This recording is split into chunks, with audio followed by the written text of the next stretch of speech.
Bonjour à tous, veuillez vous inscrire pour recevoir nos nouvelles quotidiennes.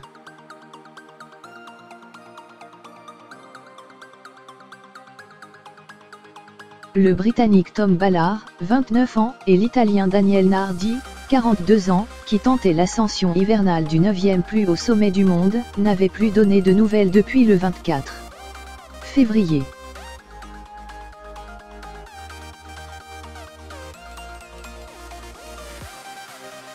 C'est l'épilogue que redoutaient les familles et les proches des alpinistes italiens et britanniques, Daniel Nardi, 42 ans, et Tom Ballard, 29 ans. Alors qu'ont été sans nouvelles depuis le 24 février des deux hommes partis à l'assaut du Nanga Parbat, 8126 mètres, dans le nord du Pakistan, le télescope des membres de l'équipe de grimpeurs espagnols et pakistanais partis à leur recherche depuis le 28 février a détecté, sur les flancs de la montagne, la présence de deux corps dont tout semble indiquer qu'il s'agit de ceux, sans vie, des disparus.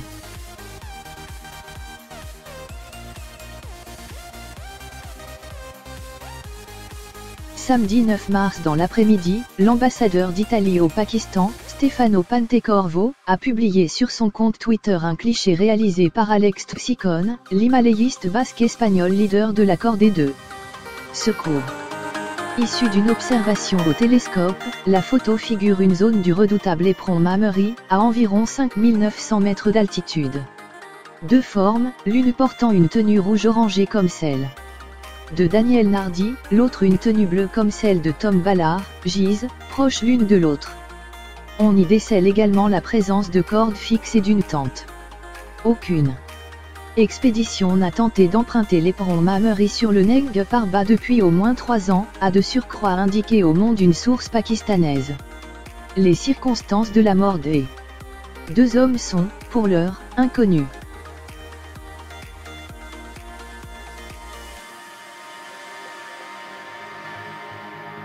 Neuvième plus haut sommet de la planète, le Nanga Parbat est surnommé « la montagne tueuse ». Avant Tom Ballard et Daniel Nardi, 72 personnes ont perdu la vie sur ces flancs. Fin janvier 2018, un secours hors norme opéré conjointement par l'armée de l'air pakistanaise et une cordée polonaise acheminée depuis le camp de base du K2, 8611 mètres, avait permis le sauvetage de l'alpiniste française Elisabeth Revol, 39 ans. Le compagnon d'ascension de cette dernière, Tomek Mekiewicz, 43 ans, avait trouvé la mort au cours de leur redescente du sommet, probablement victime d'un œdème cérébral.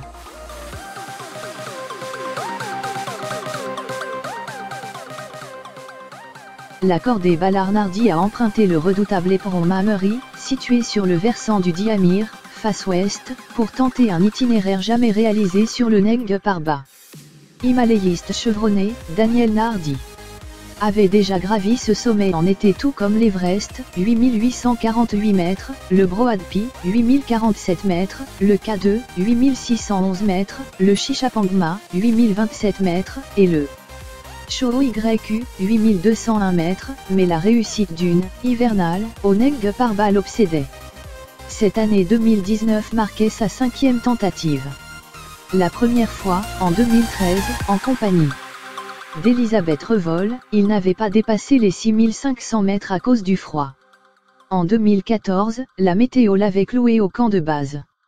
En 2015, il avait atteint 7800 m et il avait renoncé en 2016 alors que son compatriote Simone Moro, l'Espagnol Alex Tuxicon et le Pakistanais Ali Sadepara réalisaient la première hivernale par la voie 15 offerte.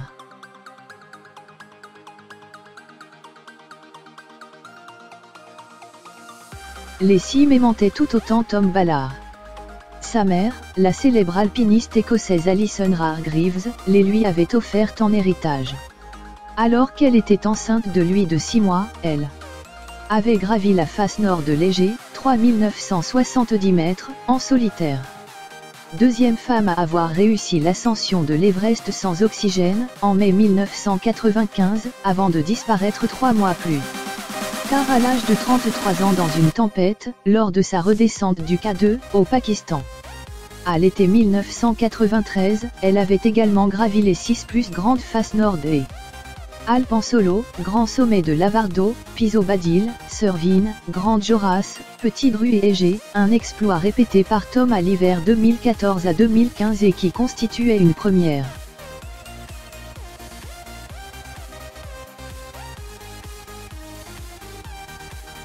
Grâce aux concours exceptionnels de 2 hélicoptères de l'armée de l'air pakistanaise au cours d'une période où l'espace aérien national a été fermé durant plusieurs jours sur fond de vives tensions.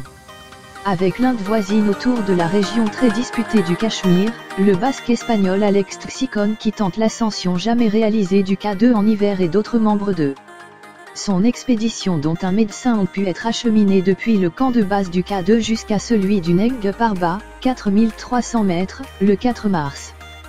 Déposé le 28 février. Ali Sadepara les y attendait.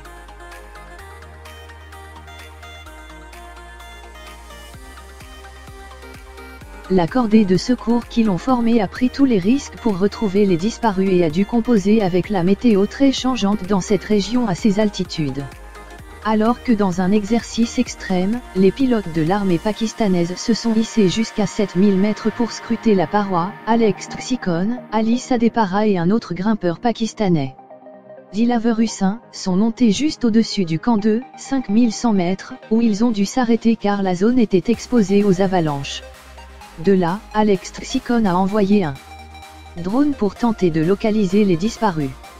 Mais un sérac tombé environ 500 mètres plus haut a déclenché une avalanche contraignant l'équipe à se replier pour y échapper. Le drone qui s'était écrasé a ensuite pu être récupéré. Las, son deuxième survol, opéré depuis le camp 2, n'a donné aucun résultat. Après une autre avalanche provoquée par une autre chute de sérac, les secouristes ont renoncé à s'aventurer sur l'éperon Mameri.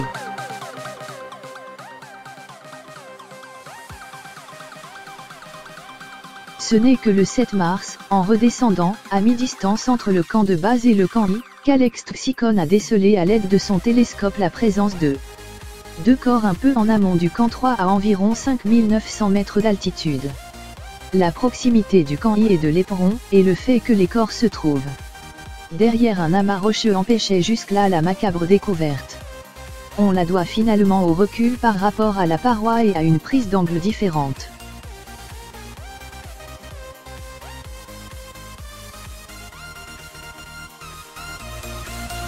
Le basque espagnol a alors réalisé plusieurs clichés et vidéos qui révèlent la présence des corps dont la récupération ne pourra, au mieux, être entreprise avant l'hiver prochain. Le Neng Parbat est en effet particulièrement chargé en neige et les températures, élevées pour la saison, entraînent une multitude d'avalanches et de chutes de sérac dans la zone où il se situe, entre le camp 2 et le camp 3, ce qui interdit toute mission raisonnable de récupération.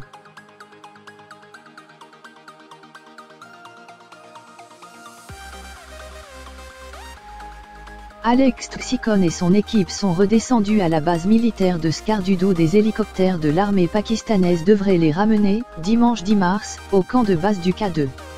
Le basque espagnol espère une fenêtre météo favorable pour atteindre le sommet avant le 21 mars, date officielle de la fin de l'hiver, pour devenir le premier homme à avoir gravi en cette saison l'unique sommet de 8000 mètres qui résiste encore.